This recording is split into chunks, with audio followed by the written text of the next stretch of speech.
Hi, we're here with Faith Nichols Peterson, our mom. I'm Ethan Cole, and this is my sister Catherine Cole. We're here to talk about Beacon Center, the business my mom started in 1990. This year is the 30th anniversary, so we want to memorialize that and have a conversation about this amazing business. Can you tell us about Beacon Center? What is it all about today? I can talk about Beacon Center all day. 30 years ago, well actually longer ago than that, I had gone to work in the field of substance disorders. And I was simply a mom looking for a job. And because I had 4 children. So I got a job in the field. As I moved up, I became very devoted to my clients and I wanted to do something special. I just wanted to increase the dignity and worth of the client. And many substance abusers 30 years ago were relegated to facilities that were in the basement of a hospital, whereas the maternity ward would have beautiful new furniture, and the addiction clinic would be in the basement with leftover furniture from all the other departments. So this vision started to take place, but people thought it was pretty strange for an individual to want to have a privately owned business. And actually I had a lot of encouragement from friends and from the state, but a lot of people thought it was just a joke too. So this dollar bill is, I was out to lunch with a friend, and we always split everything 50-50. And when the change came back, there was $1 that needed to be split. And I came up with the idea, well, let's rip it in half, and we'll each take half, and if I do get a clinic someday, then you give your half back to me. It eventually became a reality. Yeah, we remember going to the open house for the first Beacon Center. I think we have the picture of it over here of just as little kids getting buttoned up for the grand open house. And I remember what a big deal that was.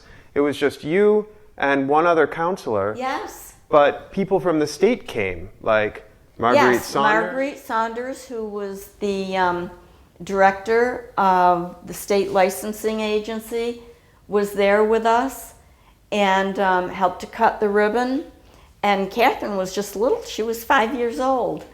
So. And I just remember growing up in that clinic. I would sit in the waiting room with the clients. And that's the thing about my mom, is she treated all of those clients with dignity, that she trusted her little girl to be in the waiting room with them while she was meeting with clients, where you don't really see that a lot. And I loved being at work with her, and she worked so hard in her office, and it was every day. I think I drove to work with you in the summer when I didn't have school. Yes.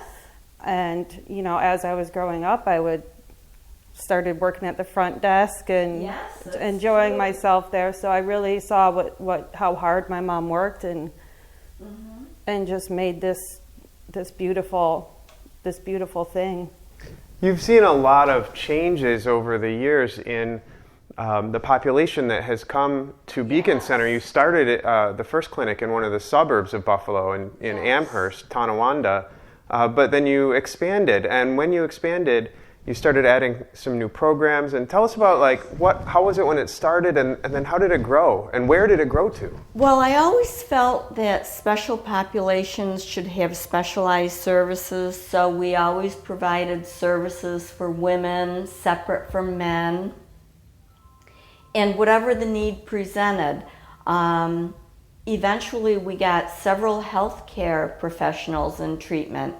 At one time we had a doctor of every specialty, and we had a program, and it was the medical professionals group. And one of the medical journals at the time did a story on that program. Eventually, many people from the inner city of Buffalo started coming all the way to the suburbs for treatment. And we couldn't figure out why, because these were women who were in danger of losing their baby because they had tested positive for drugs like crack cocaine or something. And they were really trying hard, and they wanted to be in a special clinic. So we decided to open a clinic in the city of Buffalo. And by this time, Beacon Center had become successful, so competitors weren't really laughing anymore. And it was very difficult to get that operating certificate in the city of Buffalo. But we did, and it just grew and grew and grew.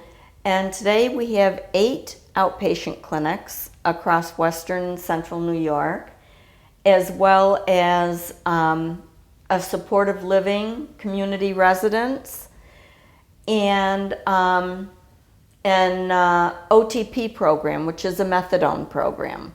And we're just getting ready to open our second methadone program. It's interesting that you have some clinics in central New York now. I remember you telling a story to us about someone in the field from the state, when you were talking to her at a certain event, asked you, how did you get into this line of work? And you said, oh, it was by accident. Oh, yes. I was didn't even have Beacon Center yet. I was working for another program, and one of my friends in the field got his PhD and had a get-together at his home. And I was in the kitchen with some of the women, and many of them were involved with Al-Anon and self-help programs, and they said, how did you get involved in the field? And I said, well, actually it was quite by accident. I was a mom who really needed a job. And she looked me straight in the eye and said, honey, there are no accidents, not if you believe in a higher power. And that was really a spiritual experience for me, because my whole attitude about my career changed, and I became very devoted to what I was doing. But that was a very special experience for me. And now your supportive living house that you opened in Herkimer is named after your father. Yes. How did that happen? Well, when I was a child, my parents divorced, and I went to live with my father. He owned a bar room, an old beer joint. So I grew up in this beer joint. We slept above the bar. And my father was a wonderful, wonderful man. He taught me everything, all my values of hard work and kindness. And the house we lived in was really large. And one time I was visiting Herkimer for a holiday, and my sister said, oh, by the way, the old bar is for sale. Now, I had inherited that building when my father died, but I was only 10. So when I was 21, it got sold, and now I had an opportunity to buy it back. And I thought it would make a wonderful recovery home. And I named it in honor of my father, the Albert O. Nichols House. And we have beds for 15 men in the house. Nichols House is probably, other than my children, the best thing that I've ever done in my life. It's a real loser, money-wise. It doesn't make any money, but it's very special to me, and I love it. And all the men there have my cell number, so if they need something, they can call. And I was with her the other day in the car, and she was going on and on with a client. What do you need? And they needed a new grill and cooking utensils. And she said, okay, whatever you need, we'll get it for you. And just so sweet. Now, I remember when we were growing up in our little house in Silver Creek, in the winter, we used to still heat with wood because Beacon Center hadn't started yet, and we had no money. Now, I also remember during this time you had a copy of Lee Iacocca's Autobiography, and you would always talk about being an entrepreneur. What is that? And the Tony Robbins tapes. What does that what does that entrepreneurial spirit mean to you? Oh, and real quick, she used to, in the bar room that she grew up in, Halloween, she would sell her candy instead of eating it. She'd go trick-or-treating and lay her candy out and sell it. So she was an entrepreneur at a very young age. At 8 years old. Well, when I was working for other programs, I really got the idea that I wanted to do something special for this particular population. And I was not allowed to do it. I mean, I had to get permission to even start a new group. So it was very constraining. So I got the idea that I really wanted to start a clinic and knew I could do it and make a go of it. I never thought I would end up with 8 clinics, plus moving into methadone, which those clients can be methadone to abstinence, so they go off the methadone, and some of them are methadone maintenance, so they're long-term, simply because they've tried and tried and tried numerous treatments. And I was not a big favor of that, but I have seen miracles happen with it. I've seen people who were at the bottom, practically living on the street, who because of methadone can now hold a job, have a family, and be part of society. I remember when Catherine was born, you were still working for another agency, and you were commuting from our house in Chautauqua County to Genesee County every day. And 70 miles one way. Yeah, and it was during this time, I think, that you were kind of germinating what the spirit of Beacon Center was going to be all about for you.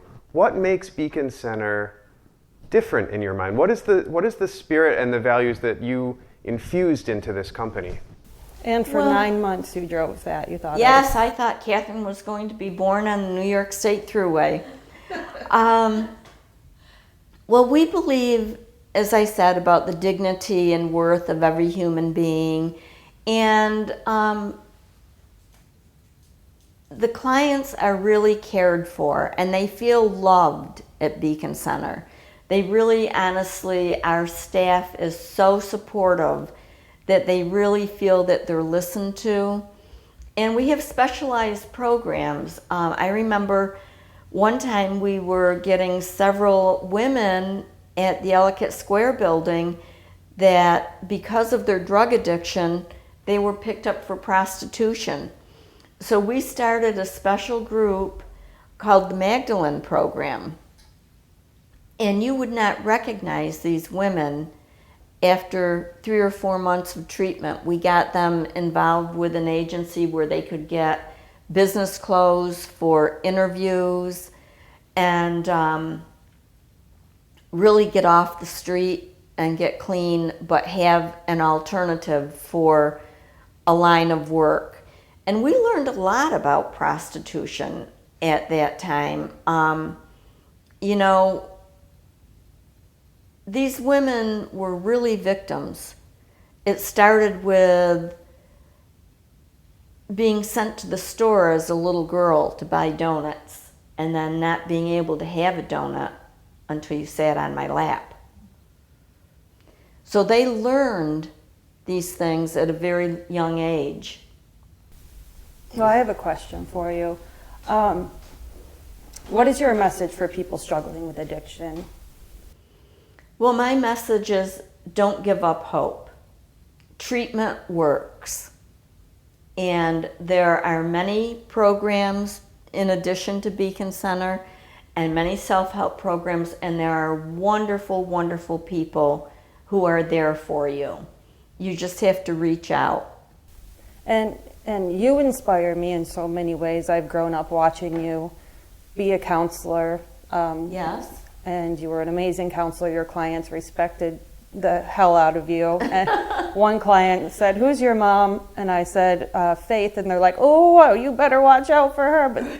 But that was out of, she was tough love, and she was just excellent with her clients, and they really respected her. And back when it was still allowed, she would bring donuts and coffee for her men's group in Niagara Falls. But who inspired you? Well, I think my father inspired me from a young age. He always taught me to do the right thing, and I always wanted to help other people.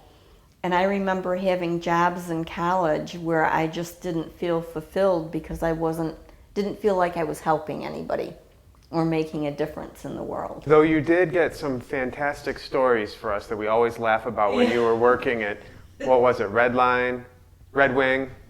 Oh, yeah. that was- She couldn't Yeah. very well. She was like Lucille Ball on the ketchup, on the except with Ketchup She worked Factory. in a ketchup factory, and she couldn't keep up with the factory line, so ketchup splattering everywhere. I felt like such a failure. All these jobs I had, and I couldn't do them. Well, So look at you now. they had to take me off the ketchup line because all the bottles were smashing to the floor. I couldn't keep up. Lucille and Ethel. What was Lucy and your Ethel. first job in the substance disorder field?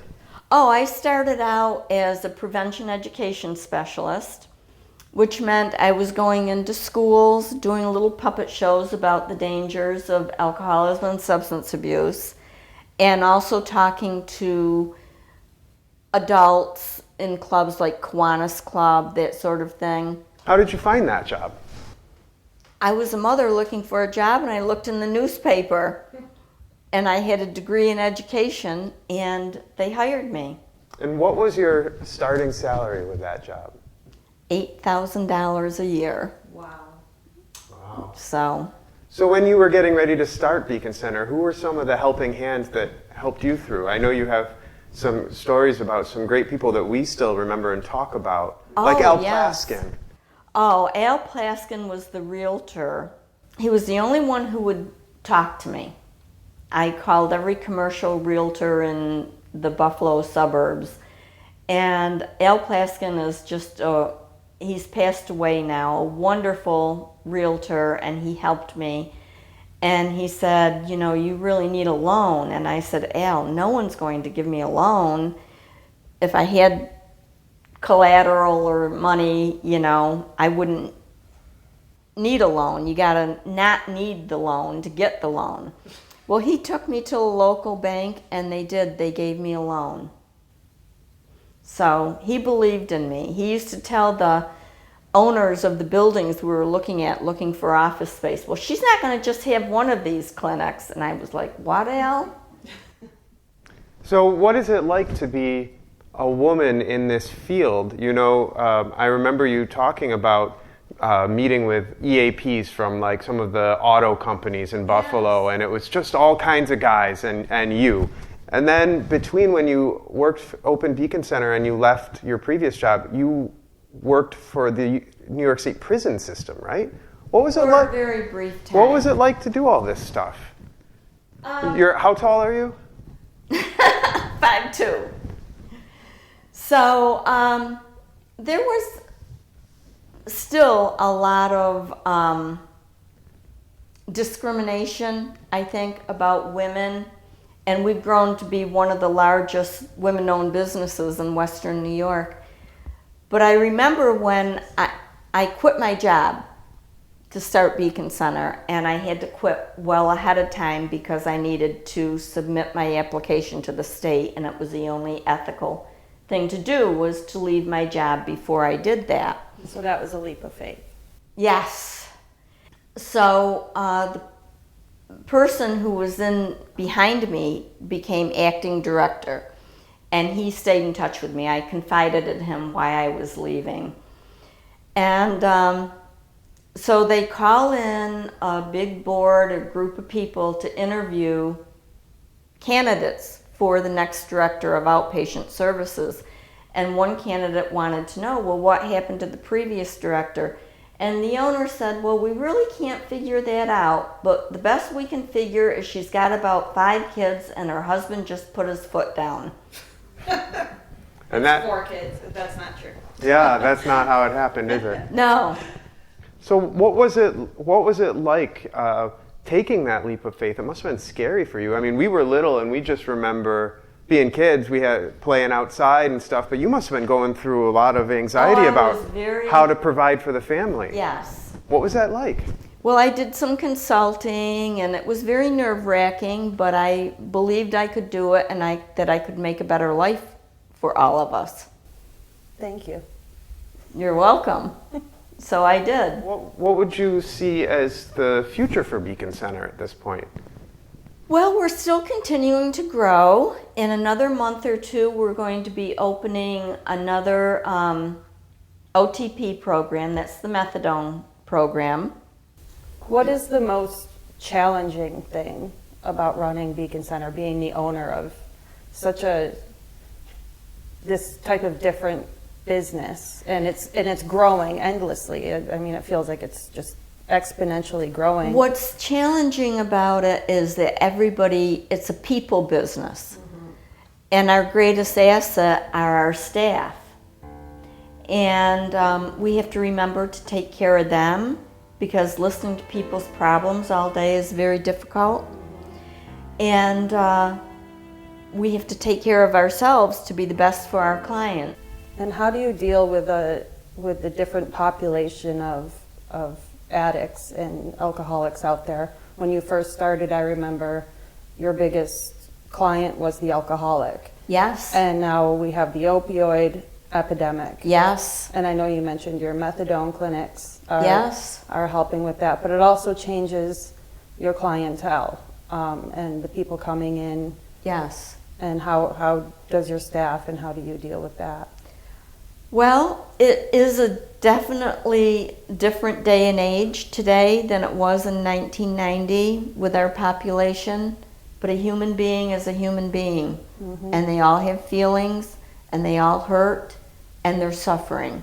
Absolutely. And our job is to help the suffering addict. And change in the field has been sort of the name of the game for you, right? Like Beacon Center has been a very flexible business because, like Catherine was saying, started with the alcoholic, and I remember a lot of your referrals came from local manufacturing businesses. Yes. But then you expanded, and this was when crack was really and the drug courts and the drug courts, and so staying flexible, because this is a science-based recovery, yes. right? So everything is evidence-based in our treatment.